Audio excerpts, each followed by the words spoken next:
What's going on, chess lovers? This is Maurice Bishop Chess. See, y'all know my slogan, life is a game of chess. Hey, I had somebody wanted me to request a video of the Elshad for white when white goes c3, d5, queen a4, bishop d7, then after bishop d7, after queen b3, bishop c6. What to do in this type of position. So I'm actually using a blitz game example from Igor Nepsev, but also I'm gonna show y'all another one as well. I want to try to make it in depth. The crazy part in the book, they don't really talk too much about this, but which is why I have another game that I want to share with y'all of what I did.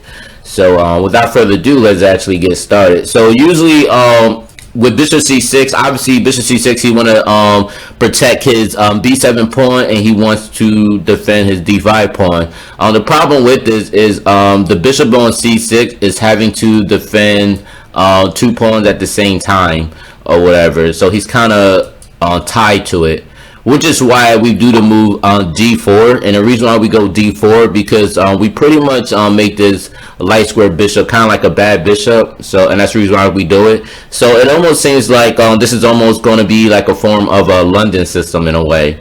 So one of the moves is knight d7. We go knight f3, again just developing our pieces. Knight f6, and then bishop f4. Why bishop f4? Because again, guys, we are controlling the e5 square. This is probably the only opening part where, you know, the Elshad actually kind of fights in the center in a way, just due to the fact that, you know, this is kind of like, it gives you that London system vibe, you know. So g6, which is kind of like a normal move, and this is something that I play a lot against when I play these type of moves. G6 is always seems to be the move that they play, but I have somebody just play e6 as well, but we'll get to that though. E3, again, this is kind of like a London system, almost opening pretty much, you know. Bishop g7, and then bishop d3. All right. Black castles, and then h4. Why h4? Because eventually we do want to go h5, guys. You know, that's what the Elshad system is all about. When we have close position, especially when black castle, we want to do a kingside attack. Knight e4, of course. Black idea is to you know, get his knight in the center, you know, and then, you know, try to really keep the knight here as long as possible. Of course, white will develop his last minor piece, which is knight b to d2. Now, I actually had a game, and they don't talk about this in the book. They never even bring it up. But I did had an opponent play f5 on me before. I had that happen. And all I did was just take knight captures e4, f captures e4, and then bishop captures e4. The pawn cannot take because the queen is pinning this pawn on d5 because the king is in the same diagonal as the queen. So yeah, and this definitely gives white an advantage and everything because we're pretty much up a pawn. So I had that happen. So that's something that you won't even see in the Elshad system book. Again, guys, this is just me following the principles, and when they play something different, you know, I always come with the mindset that it got to be something wrong or whatever. So when he played this move, I immediately saw this tactic. All right. So so the move that black actually did was knight df6, and then knight e5, which is a very, very nice move. This knight is very, very strong in the center on e5. Definitely a good move. Rook b8 is played. I'm gonna tell you this though. So, this is in my opinion. I always talk about this in my Elshad system course. If you actually get the light square bishop, then you are golden. I always talk about this because you want to create light square weaknesses. And the reason why I say this, if you go knight captures on c6 and he takes, we just go back to queen c2, and then I mean again. He has double pawns and things like that, but also we could threat stuff like f3 as well, or maybe something like c4. That's just personally me, you know, and this is the stuff that I always talk about, but y'all could check it out yourself if y'all want.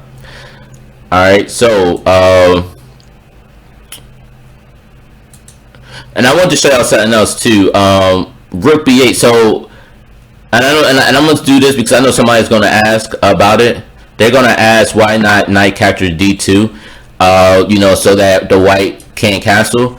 So the whole reason for this, guy, is king captures d2, and let's say black goes h5 because he wants to prevent white from going to like g4 and h5, doing kingside attacks.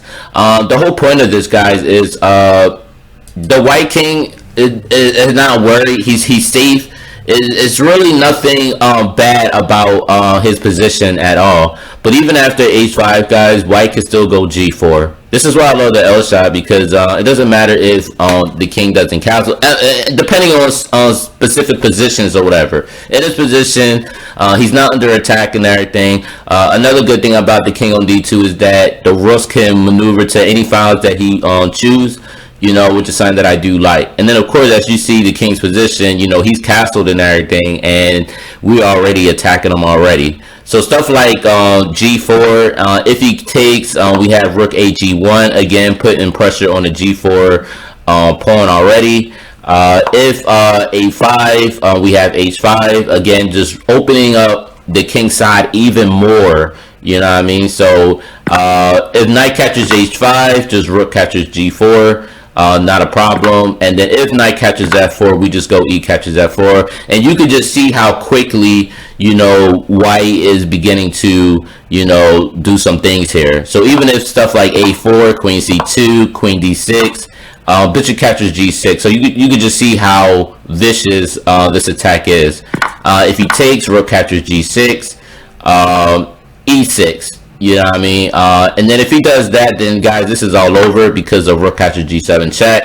If he takes, queen g6 check. I'm sorry, not check, but checkmate. Now you're probably wondering, like, okay, well, instead of e6, you're probably thinking, why not rook f6? It doesn't really matter in this case because rook captures g7 still comes alive, especially after queen h7 check. If he goes king f8, queen h8 is still will be checkmate. So that's just something to think about, though. Little tricky trick, you know what I mean, the little tricky trick and everything. But definitely remember those patterns, guys, with bishop d3 and queen c2, especially when black is castle kingside. You could do some stuff here. All right, I know I'm giving a lot of information and everything, so that's why, guys, if you're gonna watch this, just keep replaying it. All right, so let's go back to, so the rook b8. So I just gave you an idea what happened if knight captures d2. All right, so knight captures e4, knight catches e4, bishop catches e4, and then d catches e4, and then h5. So again, white still goes for an attack. As you can see, he's already threatening h captures on g6. So in other words, guys, if for some reason like a6, he does have the move h captures g6, h captures g6, and then moves like knight captures g6, hitting the rook. Now you might be thinking, like, okay, what happened if he goes bishop d5? It doesn't really matter because we still have c4 coming. And if he decides to take, well, we'll just take his light square bishop. And of course, guys, as you can see, his position is very, very open. It's not a very good look for him. All right. Alright, so after h5, his opponent does go bishop d5, and then queen d1, he goes back here. Obviously, black doesn't want to take this due to queen catches h5. He's already threatening checkmate, and this knight on e5 is definitely very annoying for him. And of course, you don't want to take this knight off due to bishop captures e5. And of course, if we win this dark square bishop, now we can create dark square weaknesses, and that's going to be very devastating for black. All right. I'm sorry, guys. Queen d1. So b5 is played, and then instead of taking the pawn, white actually goes queen g4 to put more pressure, which is why I really do like this move. C5 is played, h captures g6, F captures G6, and then knight captures G6. Now, excuse me, guys. Personally, guys, I definitely didn't like knight capture G6 on this part. And actually, they do talk about this in this book, which is knight capture G6 move. The best move is actually Queen H4, guys. Queen H4 is definitely the best move, and the reason why I say this because we're already threatening checkmate, so why make it any complicated? For instance, if H5, and honestly, guys, it doesn't even matter if he goes H6 or H5.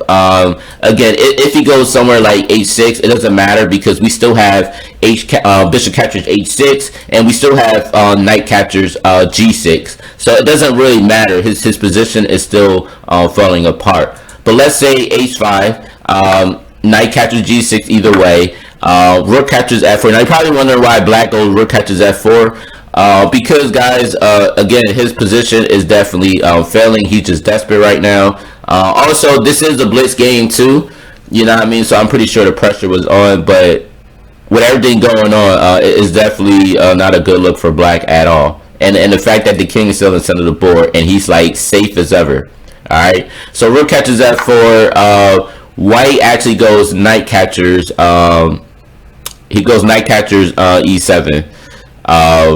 With a check. King F8, he goes queen catchers F4 check, king catchers D7, and then rook catchers H5. Alright, so you can just imagine, guys, this is very brutal, like very brutal. And again, guys, you gotta think the Elshad is so tricky. Black cannot do the logical moves that you think he'll do, like for instance, like maybe something like queen F8 or whatever. He does have moves like rook F5 as well, and then he does have queen C7 coming up. So it's not really a move that you really want to do, or just do it so suddenly, you know what I mean? So it's not something you want to do. But he does go bishop E6, trying to get as much covering as possible, which is why I mean, I'm just showing y'all the example of what happens if, you know, something like this happened. But anyway, rook H7, queen G8. Oh shoot, my bad, guys. Knight captures, queen captures. All right, bishop B6, rook H7, queen G8, and then of course queen C7 check. And like I told y'all before, you know, these type of queen moves, you know, you can't be too subtle with it, but it's just crazy, guys. So queen C7 check. What's the move? Rook captures G7. And the whole point, guys, if the queen captures B8, and of course white is actually winning in this position, and even if he decides to go queen captures G2, white does have to move queen E5 check, and yeah, I mean, he could go king F7, and then white could just castle queen side. I mean, he's still winning either way, so it doesn't really matter. We're up a full rook, as you can see. So yeah. Alright, so let's go back here. So what white did, he goes knight capture G6, a capture G6, queen capture G6, and then rook F6. After rook F6, queen A7 check, king F8, and bishop E5. Alright, bishop E5. And as you see, guys, if he does moves like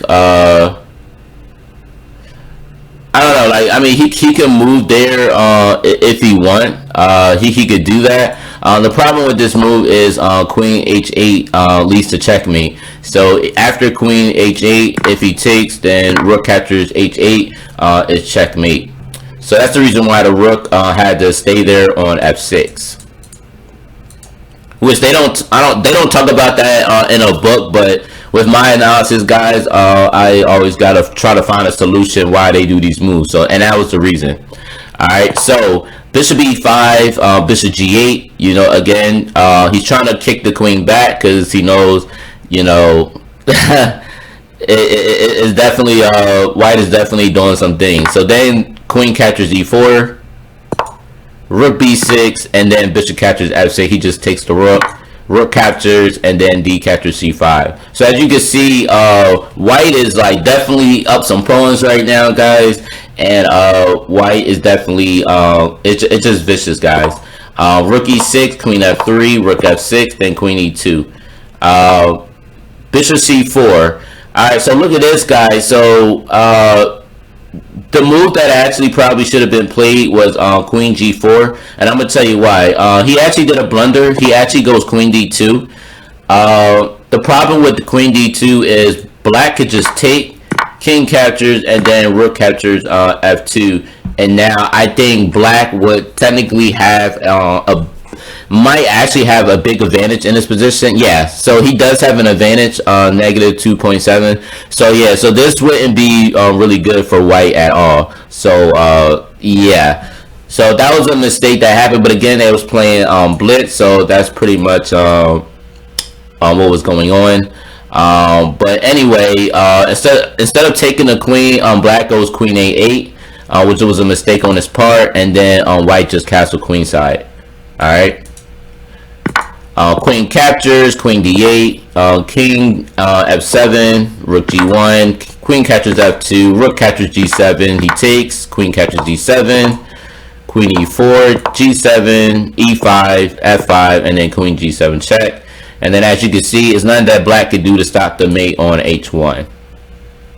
Alright, so yeah, so if he goes here, this will be check, and then of course, this is the only move he could do, and then this is checkmate.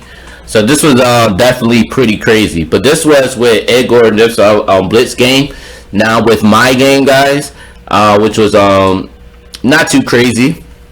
And I'm gonna make this quick, guys, because I know I'm going pretty long. So another variation, guys. D5, queen a4 check, bishop d7, and this is my one of my games, guys, old game. Queen b3, bishop c6, and then d4. Pretty much going through the same principle they do. Knight f6. I do h3, and then e6. The crazy part about it, guys, I know in the game, y'all like, you know, okay, aren't you supposed to go maybe knight f3, then bishop f4?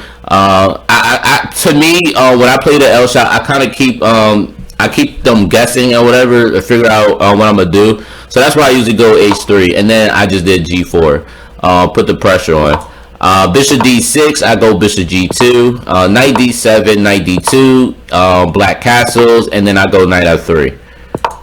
Rook e8, and then I go queen c2. And the reason why I go queen c2, guys, because again, I want to I really want to go towards the king side, especially since the king is already here. I feel like I have nothing to do on this queen side. It's just nothing. I'm just at a brick wall. So I want to put the queen at a decent spot where I can attack.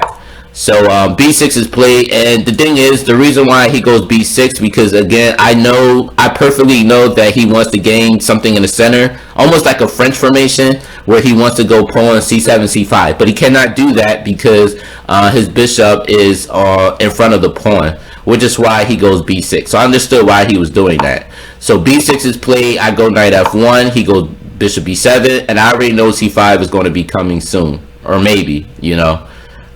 Knight g3 is played, a5, and again, I thought this was a wasted move. I thought c5 would have probably been better, but he doesn't do that.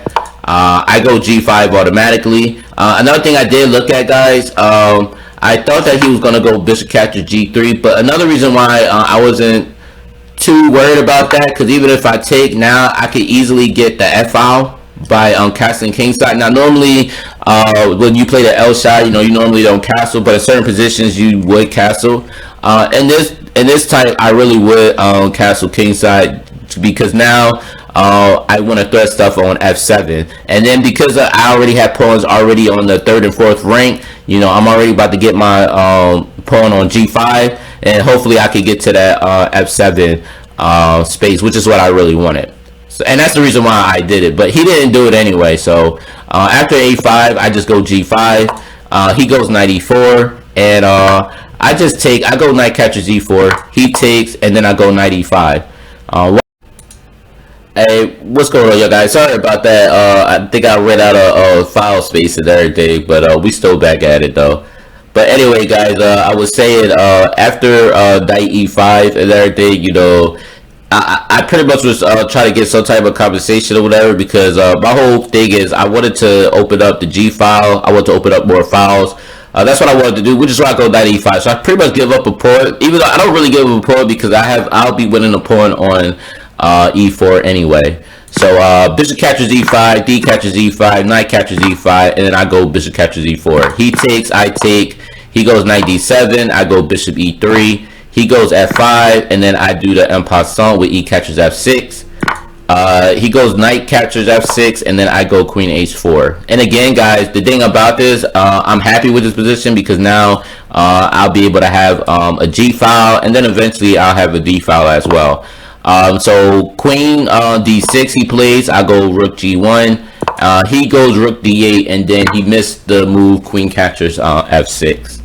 All right, and that's pretty much what happened. So, and that's pretty much about it though. But as far as, guys, the c3, d5, queen a4, bishop d7, you always want to go queen b3 just to tie down. You want the bishop here though, you know, which is most likely the bishop will go bishop c6, and you immediately just want to go d4. All right.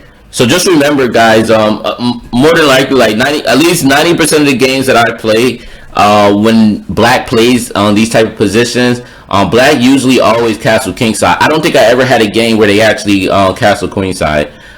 If they do, then the whole point that you want to do is you want to get pawn b4 and a4 to start a queenside attack.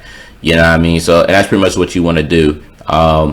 Like I said, I don't, as of now, I don't really get many positions where they play bishop c6, but this was one of those rare games that I had that, you know, that they did play bishop c6. And then I had to give you an example with one of the Igor Nevsat, the author of the Elshad and everything, you know. So, and that's pretty much what happened. So, but if you want to play like a book, like especially for people that like playing the London system, you know, you could just immediately just go bishop f4, guys. You could immediately just do that, go knight f3, knight d2, e3, and bishop d3. And then obviously, guys, it's black castle. Always remember that queen c2 move and everything. And then eventually you're gonna go knight e5. All right, so definitely remember that. I really hope this was helpful. If y'all actually play the Elshad and y'all get a game like this where somebody do go bishop c6, definitely comment me your games and everything, and I can analyze it, and then I can actually show you a better option of how you can defeat your opponent next time they do that, you know. And it could be if you won the game, that'll be fine. I'll still analyze it. Whether you win or lose, it doesn't matter, guys. We'll still look at it. You know, I'm always you know, I'm always loving any Elshad system games and everything. So if y'all have any Elshad system games, definitely send them to me. If you have any Black Lion games, definitely share them to me. And honestly, if y'all have any other games, I don't care what opening y'all play, guys. You know, whatever games y'all have, y'all could just submit that to me on a comment below, or you could just email me your games at lifeisagameofchess32@gmail.com. My email should already be in there, but if not, actually my email is always in the description box. Anyway, lifeisagameofchess32@gmail.com. All right. So with that being said, guys, if you like this video, make sure you like, share, comment. Let me know what you think. And also, guys, don't forget to hit the subscribe button. All right, guys. Peace.